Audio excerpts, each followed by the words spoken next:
Dear students, आज का हमारा टॉपिक है न्यूक्लियस।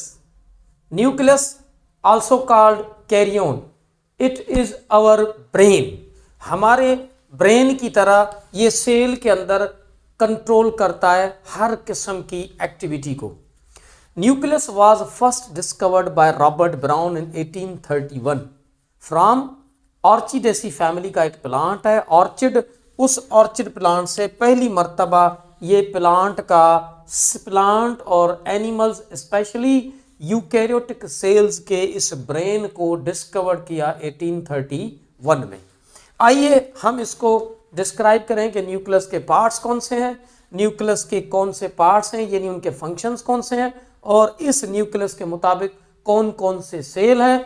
और उसके अलावा मैंने आपकी आसानी के लिए ये सारे ऑर्गेनिजम्स के सेल बनाए हैं ताकि हमें न्यूक्लियस की पोजीशन का पता चले कि कौन से सेल के अंदर न्यूक्लियस की पोजीशन कहाँ पर है। Nucleus consist of 4 parts. Number 1 nuclear membrane. Nuclear membrane ये डबल मेम्ब्रेन है न्यूक्लियस की। इस न्यूक्लियर मेम्ब्रेन के अंदर होते हैं न्यूक्लियर पोर्स। उसके अलावा तीसरा जो पार्ट है एक न्यूक्लियर मेम्ब्रेन है, उसी के साथ न्यूक्लियर पोर्स हैं। सेकंड पार्ट है उसका क्रोमैटिन मटेरियल यानी क्रोमैटिन नेटवर्क। इन सब का फंक्शन हम आखिर में पढ़ेंगे, पहले हम इसको इंट्रोड्यूस करें कि कौन कौन से पार्ट्स हैं। Number 1 nuclear membrane and number 2 chromatin material and number 3 nucleoplasm यानी न्यूक्लियस का fluid. It is also called karyolymph. Karyo का मतलब है न्यूक्लियस एंड लिम्फ का मतलब है फ्लूइड।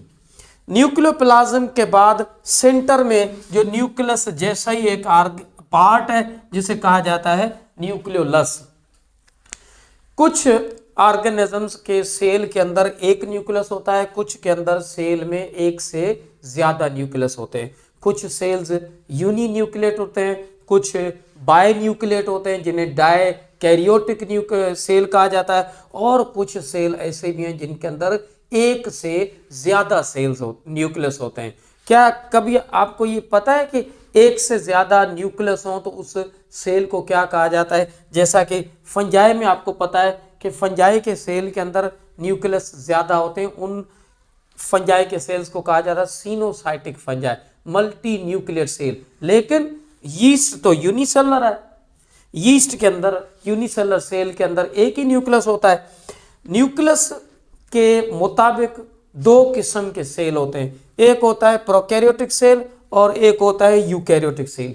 ये जितने भी सेल हैं ये सारे यूकैरियोटिक है सवाए इस सेल के। इसके अंदर जो न्यूक्लियस है वो प्रॉपर न्यूक्लियर मेम्ब्रेन से बाउंडेड नहीं है, इसीलिए बैक्टीरिया को कहा जाता है प्रोकैरियोटिक। प्रोकैरियोटिक का मतलब क्या है? जिसका वेल डेवलप्ड न्यूक्लियस ना हो, यानी न्यूक्लियस का मटेरियल न्यूक्लियर मेम्ब्रेन से बाउंडेड ना हो। बाकी जितने भी सेल है उन सब को कहा जाता है यूकैरियोटिक सेल, क्योंकि उनका न्यूक्लियस प्रॉपर मेम्ब्रेन से बाउंडेड होता है। ये बैक्टीरिया का सेल है, इसके अंदर ये न्यूक्लियस की पोजीशन है, लेकिन ये न्यूक्लियस का मटेरियल है लेकिन प्रॉपर मेम्ब्रेन से बाउंडेड नहीं है, इसीलिए इस बैक्टीरिया के इस न्यूक्लियस के मटेरियल को कहा जाता है न्यूक्लियाइड।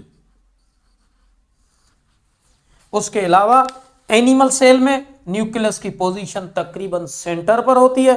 प्लांट सेल में जो यंग इमेच्योर सेल, यंग नहीं बल्कि इमेच्योर जो सेल्स होते हैं उनके अंदर न्यूक्लियस की पोजीशन प्लांट सेल में सेंटर पर होती है। लेकिन जैसे ही प्लांट सेल मैच्योर होता है तो वैक्यूल की साइज बढ़ने की वजह से न्यूक्लियस की पोजीशन साइड पर हो जाती है।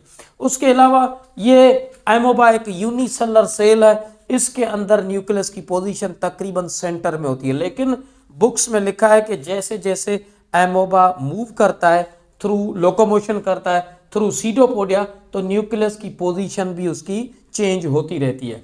ये है क्लेमेडोमोनास, ये अल्जी का सेल है। ये पूरा इसका क्लोरोप्लास्ट है, दोनों तरफ क्लोरोप्लास्ट है और इस क्लोरोप्लास्ट के सेंटर पर होता है न्यूक्लियस। ये क्लेमेडोमोनास का सेल है, ये अल्जी का है, ये यीस्ट का सेल है फंजाई का। फंजाई यीस्ट यूनिसेलर है, इसके अंदर न्यूक्लियस तकरीबन साइड पर होता है और ये यहाँ पर सेप्टम मैंने बना है क्योंकि सेप्टेड फंगस भी होते हैं, नॉन सेप्टेड भी होते हैं। ये न्यूक्लियस की पोजीशन है। फंजाई में, ये अल्जी में, ये एमोबा के अंदर यूनिसेलुलर प्रोटोजोन है, एमोबा बिलोंग्स टू प्रोटोक्टस, और ये प्लांट सेल है, ये एनिमल सेल है और ये बैक्टीरिया का सेल है। क्या आपको ये पता है कि कौन से ऐसे सेल हैं जिनके अंदर न्यूक्लियस है ही नहीं? यहां पर मैंने रेड कलर में मेंशन किया है, ये सीव ट्यूब सेल्स प्लांट्स के अंदर, खास करके आपको पता होगा प्लांट सेल के अंदर ट्रैकीस और vessels, xylem parenchyma, xylem fibres, ये जाइलम टिश्यू के 4 सेल्स हैं। इसी तरह फ्लोएम टिश्यू के अंदर भी 4 सेल्स होते हैं, sieve tube, companion cell, phloem parenchyma and phloem fibres. उन 4 में से एक सेल होता है सीव ट्यूब सेल फ्लोएम का। प्लांट के अंदर ये सीव ट्यूब सेल ऐसे हैं जिनके अंदर न्यूक्लियस नहीं पाया जाता प्लांट्स में। और हमारे अंदर ह्यूमन के अंदर आरबीसीज, रेड ब्लड सेल के अंदर भी न्यूक्लियस नहीं पाया जाता। आइए हम इन पार्ट्स का फंक्शन पढ़ें कि ये पार्ट्स कहां पर हैं, यानी इनका फंक्शन क्या है। Number 1, nuclear membrane. During cell division, mitosis और मियोसिस के दौरान ये न्यूक्लियर मेम्ब्रेन डिसअपियर होती है और दोबारा रीअपियर होती है। आपको पता होगा कि सेल डिवीजन के 2 टाइप्स हैं, एक है माइटोसिस और एक है मियोसिस।